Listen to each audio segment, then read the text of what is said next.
Hi, I'm Coach Corey Wayne, and today I'm going to be starting a new video series that is based upon my new series of books of quotes, Ruminations and Contemplations.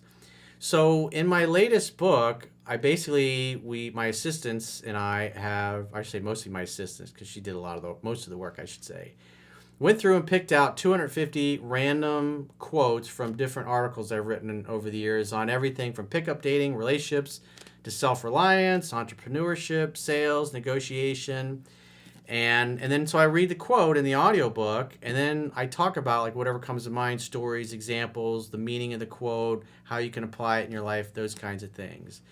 And so what I'm going to do in this video series is I'm going to take historical quotes, read them, and like the one I'm going to talk about today, obviously the title of this video is Conquering Yourself First. And this particular quote comes from Plato, and it's one of my favorites. And it's actually I have it listed in one of the chapters early on in my second book, Mastering Yourself, which you can read for free at understandingrelationships.com. In addition to the quotes, Ruminations, and Contemplations, which this book basically ties the other two books together, all the concepts of self-reliance, everything I talk about in a microcosm. That's sort of the feedback that everybody's given me. So the quote I want to talk about is Plato's quote about conquering yourself, and I love it, and it goes like this. It says, "For a man to conquer himself is the first and noblest of all victories." So what does that mean? What does it mean to conquer yourself? Well, it's a mindset issue, because in order to reach your full potential and accomplish the things that you want to accomplish in life, you have to be able to get emotional leverage upon yourself and convince yourself and talk yourself into actually taking action to move towards the things that you want in life. Because life's not all sunshine and roses. You're not going to get up every single day of the week and go, "Oh, I'm really excited about taking action today. I'm really excited about going to the gym. I'm really excited about going to that job that's really not that fun anymore." Or "I'm really getting excited about getting up and going to class today," if you're in college, and the class you have to go to is a class that you're going, "Why am I even taking this thing?" So the reality is, to go from where you are to where you want to be involves oftentimes doing a lot of things that suck, that you don't like. And so it boils down to, what is your self-talk? Because it's easy to be lazy. It's easy to give up. It's easy to do nothing. It's easy to go, I'll do it this weekend. I'll go to the gym tomorrow. I'll make that phone call to that client next week on Monday when I have more time. We come up with excuses, or calling that person that we care about just to say, "Hey, I was thinking about you, and I want to let you know that I love you and you're amazing. Have a great day." Simple things like that, getting yourself to do those little things, because you can't give away what you don't have for yourself.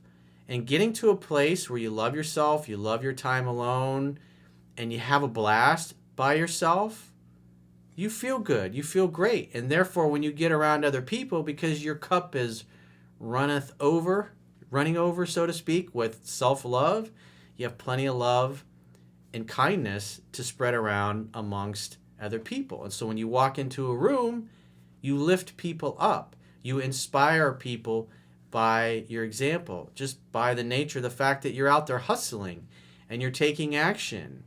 Even when you don't feel like it, even when you're not in a good mood, you're still thinking in your mind, what do I need to do today before I go to bed tonight in order to be the most productive that I can be? Because the idea is, when you're taking action, you don't want to just be busy, you want to be productive. And it all starts with conquering yourself, conquering your fears. Human beings all have two primary fears: fear that I'm not enough, and fear that I won't be loved and accepted by my friends, family, or peer group.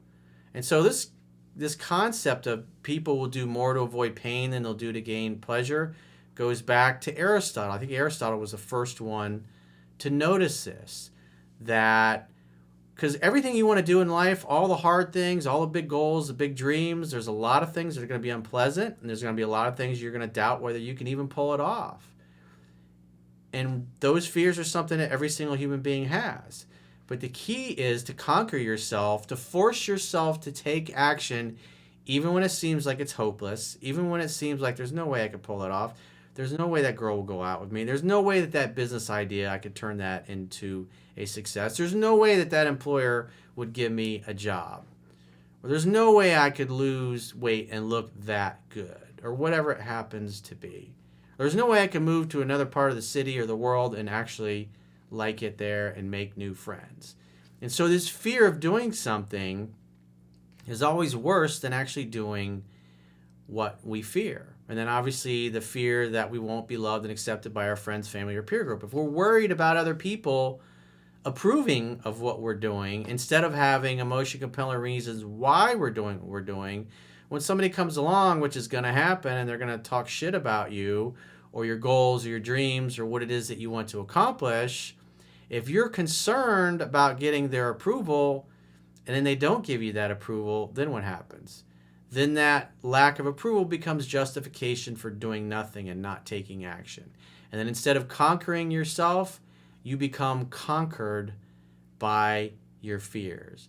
And so it's really a daily process, conquering yourself. Every day you get up and you have the choice to take action, or you have the choice to be lazy and not do anything to move your life forward. It's a great quote. For a man to conquer himself is the first and noblest of all victories. Definitely something to think about. And I highly encourage you to go to audible.com and get the audiobook of Quotes, Ruminations, and Contemplations, because again, all the feedback I've gotten so far since it's been out about a month at this particular time is everybody says it does a great job of tying together everything I teach in my second book, Mastering Yourself, as well as my first book, 3% Man. And if you can read all three of these books in digital format at understandingrelationships.com by subscribing to the email newsletter. And if you'd like to book a coaching session, whether you need help in your personal or professional life, go to understandingrelationships.com, click the products tab at the top of your screen, and book a coaching session with yours truly. Until next time, I will talk to you soon.